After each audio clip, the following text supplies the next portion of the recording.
want to end this conversation with, even though there's more to go.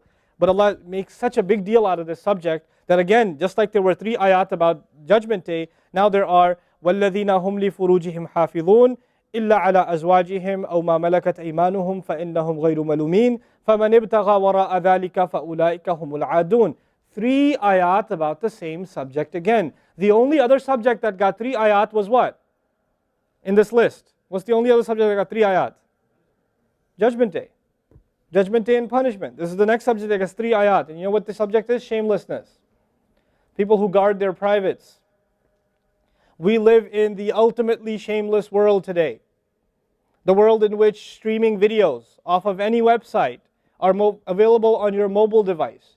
The age in which the pornography industry is a multi-trillion-dollar industry. The point of which, the agenda of which is to make sure every one of you is a consumer of filth in one way or another.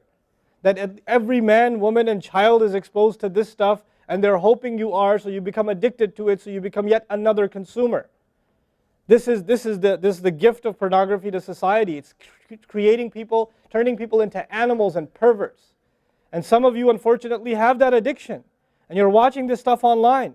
And you're watching it and saving it on your apps and your mobile devices. And you don't feel bad about it anymore. You've justified it to yourself. And you feel bad about it once in a while, but you go back to it. And as a result, you think, oh, well, at least I'm not hurting anybody. At least I'm not doing it to anybody else. I'm just watching this stuff. It's okay. But you know what's happening to you? Inside, your soul is being just gutted. You have no soul left inside of you. So your prayers are empty and you can't even shed a tear in your salat because your heart is so devoid of the fear of Allah because of the filth you've been watching all this time. It's turned you from a human being into an animal. So you can't even look. A woman passes by and you see a piece of flesh walking by. You don't see a human being walking by that deserves respect. You check everybody out and everything out. You're constantly gawking and staring. You have a hard time putting your eyes down. When you're on the subway, when you're on campus, when you're at work, you're walking down the street, you just can't help it. You see a billboard, you take a second look, you see a third look. You don't miss any opportunity to just to violate your soul with your eyes. You're addicted completely. And then you say, brother, how do I get khushu' and salat? What world are you living in? What world are you living in? Ayyuhal ikhwa, my brothers, specifically my brothers. And I know some sisters have this issue too. It's a sad reality. This is a war. This is a war. This is more dangerous than any military war. This is the war that's destroying our souls. It's making its way into our homes. It's making its way, if I want to protect my children from this stuff as much as possible. But when my child goes to school, and it doesn't matter if it's Islamic school, there's a very high statistical likelihood that someone, a friend, with their iPod, with their mobile device, will say, hey, look at this. It's a very realistic, a thing nowadays. It's not far-fetched. And so I have to prepare my children for the filthy world that they're going to be brought up in. And there's no escape from this stuff anymore. There isn't. It's everywhere.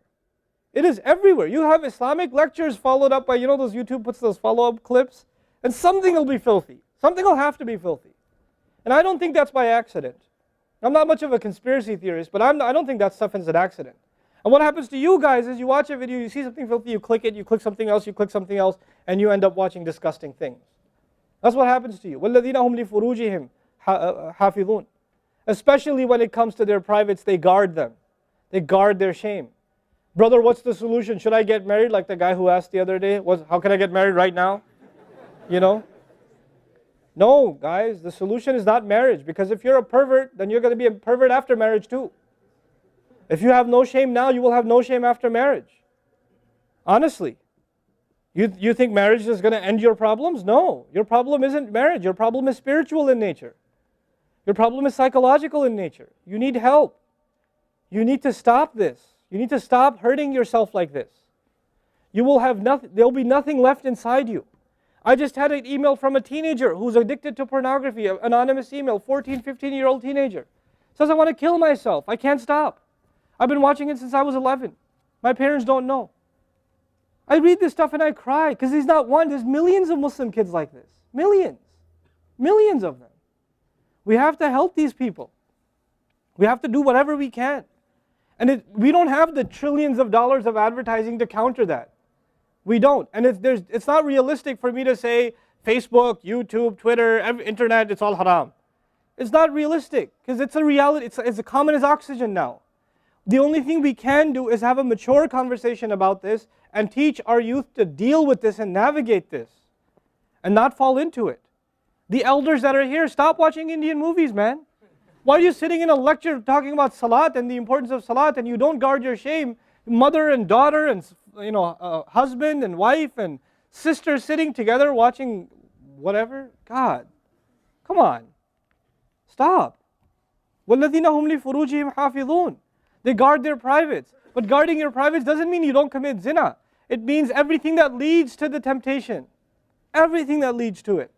They watch it. They guard it. They know it's under attack. They know that their shame is under attack. They realize that their weakness is their urges.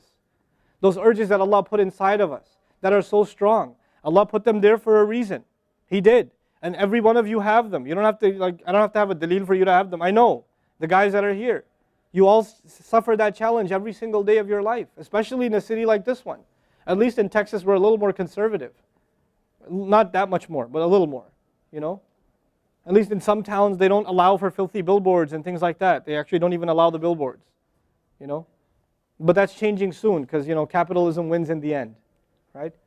But you guys are living in this city where you're exposed to everything and anything. Everything and anything.